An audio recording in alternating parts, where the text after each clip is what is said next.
salaamaaleykum ñu ngi leen di nuyu di leen sant bon man maay docteur Abdoulaye Diop man maay président collectif habitant wu Almadies 2 bi boo gisee journée bi ñu organiser ko tey c'était dans le but de defar suñu cité parce que dafa bëri ay problèmes yu fi mës a am ay problème assainissement ay problèmes yu bëri yu fi mës a am donc moo waraloon collectif bi nii nañ jël benn jour ak nawet bi nii jéem a defar suñu cité mais particulièrement entrée cité bi moo gën a am ay problème mu clando yaa ngi fii problème yi nga xam ne dañuy ñiy jaay ak yooyu loolu nag lañ bëggoon profité waale defar buntu cité bi en plus aussi def un journée de reboisement donc loolu moo waraloon mbir mi journée tey bi moo taxoon ñu dajaw fi tey pour mën a liggéey loolu voilà. Ku wax banlieue di nga wax li nga xam ne tamit mooy maanaam problème de sécurité te seen gox bi nekk na gox boo xam ne ji si sancaan yi la bokk ci fu jigee Kër Massar Gàddaay Plan Jaxaay nga xam ni nekk na zone boo xam ne ji ay sancaan la est-ce que tamit li nga xam ne mooy wàllu sécurité bi yéen ciy veillé bu baax a baax. waaw c'est vrai que ni wàllu sécurité bi boo gisee sax ñu def journée bi loolu bokk na ci problème mu sécurité bi dafa am solo ci mbiru yu demee yi parce que boo gisee ñoo xamante ne dañuy ñëw nekk ci benn gox nga nekk fa mu am espace boo xamante ne dafa vide souvent dafay nekk ay lieu de ay garage ak jaaykat yooyu te loolu source d'insécurité la moo tax ñu bëggoon déguerpir ñoom ñëpp nga xamante ne fii ku fiy dugg ku fiy génn aussi loolu du nekk problème parce que oto yi fii taxaw ak yooyu loolu nit ñi nga xamante ne dañuy def la naka sudul noonu mën nañ ci làqatu di def naka sudul noonu moo tax loolu yëpp boo gisee li ko waral pour ñu dindi fi bagage yi dindi fi mbaar yeeg yooyu loolu moo tax bokk na ci loo xamante ne sécurité boobu bokk na ci loo xamante ne moo tax ñuy defar journée wu tay bi. ci loolu tamit am na yaakaar ni xëy setal baax na lool mais yéen ngi bàyyi xel ci suivi bi maanaam topp ko ba nga xam ne rek di ngeen bàyyi xel ñi nga xam dañuy ñëw di fi di saltelaat barab bi. wala ñu koy xatalaat est-ce que yéen ngi ciy bàyyi xel bu baax a baax. waaw ñu ngi ciy bàyyi xel parce que boo xoolee cité bi dafa organisé wu de telle sorte que am na ay comité yoo xamante ne am na comité boo xamante ne mooy veiller à l'assainissement ak yooyu. ak cadre de vie bi donc am na ci ñoo xamante ne dinañ ci veiller de telle sorte que lii ci am ni fii dootu fi amaat parce que lii dafa nekk lu ñu soxal parce que ñun ñu fiy liggéeyee ñun ñu fi dëkk di liggéeyi parfois da nga am problème pour génn fii loolu tax na aussi ñu organiser journée bi parce que loolu moom tax na ñu organiser journée bi ba nga xamante ne loolu yi ngay gis nii yëpp dootu fi am mais incha allah suivi bi moom dina am parce que lii effectivement loolu c'est un gros problème ci boo dee def ay activités yu mel nii. suivi bi mooy poser problème mais loolu ñun xalaat nañ ci bi ñuy organiser journée bi xalaat nañ ni pour jéem a def suivi bi ba nga xamante ne loolu problème yooyu duñ ko jànkonteel voilà. ci li ngeen def comme initiative dafa nekk lu am solo mais ku wax tamit quartier wala gox sa xel dina dem ci jeunes yi. et mu mel ni est-ce que maanaam sensibilisation bi mi ngi jàll carrément. parce que je pense que quartier bu doy ni Almadies 2 tey jeunes yi ñu ci bari ñu ngi demuñu école demuñu fenn. instant bi ñoom ñëpp bu ñu génnoon yaakaar naa liggéey bi dina gën a yomb. waaw effectivement boo gisee sax ñoom ñi ngi fi jeunes yooyu di dëkk ci cité bi ñi ngi fi ñi ngi sensibiliser nañ leen ba nga xamante ne ñoo ñu jàppale ci liggéey bi parce que ñoom ñoo fi am boo xoolee espace public bi fi nekk ñoom ñoo fay football ak yooyu donc ñoom tamit dañ leen boole ci suñu bopp ba nga xamante ne lépp luy taaral cité bi ñoom dañ leen ci associé parce que comme li ngay wax jeunes yi moom boo leen boolee ci yu mel noonu rek di nga am résultat ci yu mel noonu. moo tax ils sont bien impliqués ci liggéey bi voilà. ci loolu par rapport ak tamit li nga xam ni mooy dëkkuwaay bi ci ni nga xam ni mooy position bi ngeen nekk est-ce que tamit li jëm ci maanaam découpage bi nga xam ni am na ci seen gox bi nii yéen ban jàngat ngeen ci def par rapport ak commune bi nga xam ni foofu lañ leen yóbbu. waaw découpage bi moom c'est un gros problème parce que ñun ñu ngi ñuy rattaché ci Bambilor commune Bambilor te xam ngeen ni fii ci Rufisque Ouest la bokk donc ñun ñu ngi xeex ak délégué de quartier bi. pour ñu def le tout ba nga xamante ne commune bi mu nekk commune déjà en plus bu ñu mën a rattaché ci Rufisque pour yombalal ñu suñu wutu papier ak yooyu loolu moom ñu ngi ciy def ay démarches yu wér ak délégué de quartier bi donc loolu moom suñu liggéey la te xam nañ ni jóge fii dem ba Bambilor di wut ay këyit wala di kii loolu moom yanuwul maanaam alors que cité bi mi ngi bokk ci Rufisque Ouest donc li gën a yanu maanaam mooy ñu boole ñu ci Rufisque loolu moom problème la boo xamante ne fu mu toll nii ñu ngi ciy liggéey bu baax. voilà. kon monsieur Diop Ablaye ñu fàttali yaay président collectif des habitants de Almadies 2 ñu ngi lay sant di la gërëm. voilà maa ngi leen di gërëm di leen sant di gërëm ñëpp ñi nga xamante ne seen teewaay ici ci journée bi et on espère que ni li ñuy def nii dina nekk loo xamante ne luy jëmale sunu gox jëm ci kanam jërëjëf. waaw xanaa nuyu ñëpp sant ñëpp ba pare ci délégué bi ak le président et le secrétaire général ci mouvement bi leen sant ñoom ñëpp parce que initiative bi ça vient du délégué plus le bureau ñoo combiné pour defar ko bon c'est pas la première fois nag aussi ñu koy defoon nañ ko fii defaat ko mais souvent problème d'organisation moom mooy am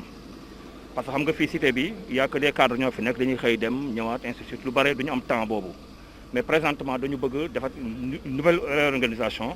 pour am jël temps bi teg ko parce que ñëpp xam nañ ni environnement vraiment c'est une bataille la bu bees bi nga xam ne ñëpp dañ ci war a dem parce que moom mooy source lépp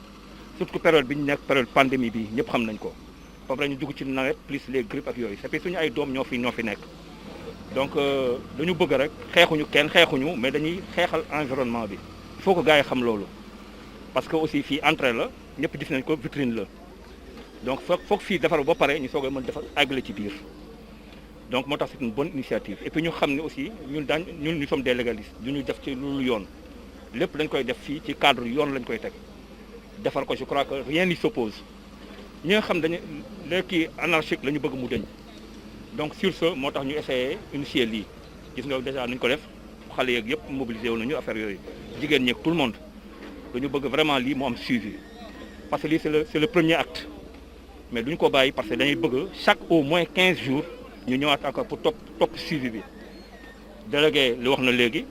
ne dañu bëgg identifier ñi nga xam parcelles yi nga xam ne occupé guñ ko ñu xam seen borom d'abord ñu délimiter ko li ci def nekk espace bi nga xam ne c'est pour tout le monde ñu essayé ko defar parce que aussi am na li nga xam ne aussi mënuñu ko accident yi mën na fi am car bu jóge ci intérieur day ñëw fii lay dugg bloqué ñu kenn du dugg kenn du génn gis ngeen fii nu mu mel raxas ko oto yi clando yi tout le monde doo xam sax kuy dugg ak kuy génn moom donc loolu la ñu bëgg mu dëñ parce que insécurité lay andi léegi nag loolu la ñu bëgg vraiment mu dëñ c'est on va s'y employer loolu moom mënuñu si dellu gannaaw c'est pas possible waaw léegi nag ci loolu vraiment délégué bi taxaw na président taxaw na et mobiliser nañu tout le monde et on est prêt pour ça waaw léegi nag vraiment ci loolu lañu doon sant ak seen couverture bi ñu leen di gërëm di leen sant et puis xam naa li ci des dama je parler au nom du délégué xam naa moom dina conclure parce que am na ay problèmes yu bare vraiment ñu ngi koy saluer aussi parce que toutes les initiatives def ñu ngi ci biir moo koy initier mooy topp ci kii ku nekk ainsi de suite waaw vraiment moo tax li des moom damay bàyyi rek moom kàddoom moom mu tëj ko et puis di sant aussi vraiment SG ak le président ak tout le monde merci beaucoup ah. waaw Djigal ñu ngi leen di remercier ci déplacement bi ngeen def di sant le président collectif le secrétaire général et l'adjoint délégué comme ni ñu ko waxee ñu ngi leen di gërëm ñoom ñëpp di leen sant di leen remercier vraiment ci taxawaay bi ak cité bi yëpp tout le monde est là. waaw Djigal loolu comme ni la ko président waxee sànq et délégué wax la ko ñun xam nga lu ñu yitteel mooy sunu Almadies 2 bi bokk ci cité yi nga xamante ni ñooy gën a émerger ci Dakar donc boo xamante ni sunu démarche yëpp pratiquement c'est ça. waaw parfois nag on a vraiment pas mal de problèmes yoo xamante ni ñu ngi koy régler di ko rayanteel suñu bopp di ci génn yàlla duñu suturaal parce que ci dëgg la ñuy dox te yàlla moom dëgg la àndal mais li ñu ñor daal mooy lii nii chaque 15 jours bu soobee suñu borom dinay génn nettoyer suñu cité pandémie bi ñëpp xam nañ ni li koy gën a kii lañ ca gën a dëggal mooy set donc nag ñun nga xamante ni ñun ay responsable rek a fi nekk te bëgg sàmm suñu njaboot bëgg sàmm suñu environnement donc lu ñuy arrêté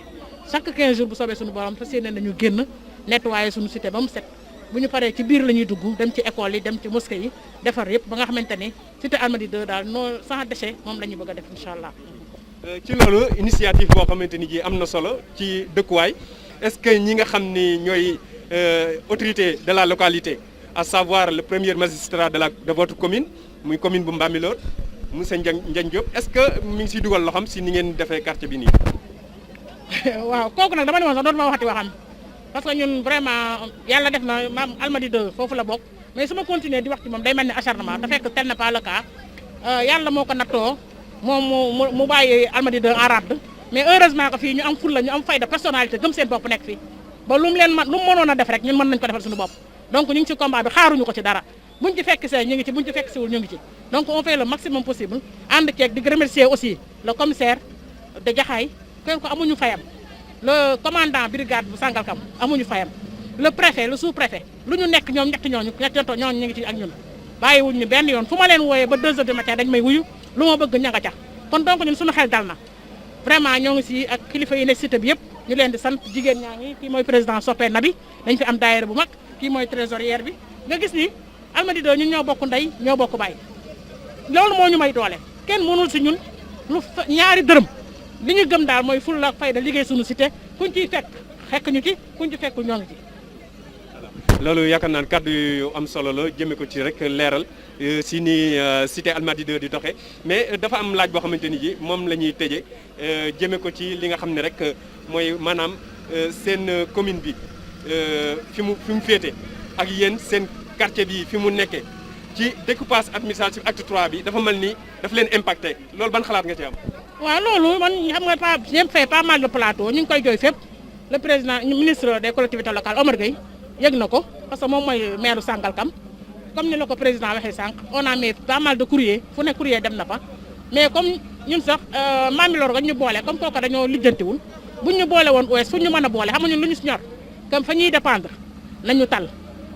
am accessibilité ñu am ci accès ba nga xamante ne nii ku soxla kayit doo sonn pour jot ci mais des fois dal na si sa faal mu soxla benn domicile il a fallu mu xëy dem ba Dakar pointé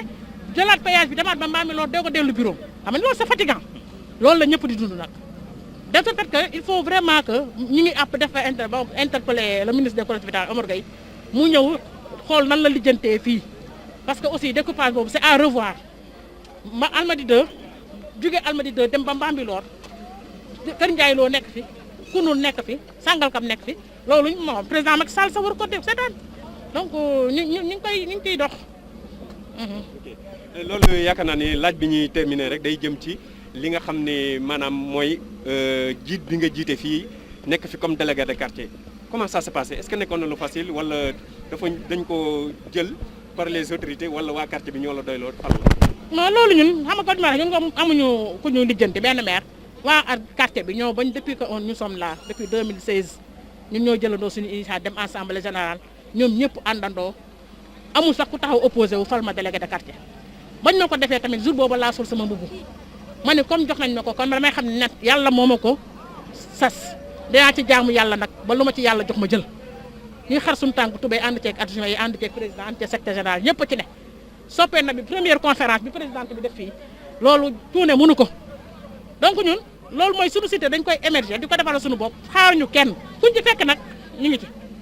mais ñun ñoo toog suñu assemblée générale defar suñu cité bi cité bu bees la création bi Almadies 2 ñun ñoo ko tuddee suñu cité parce que ñoo ko moom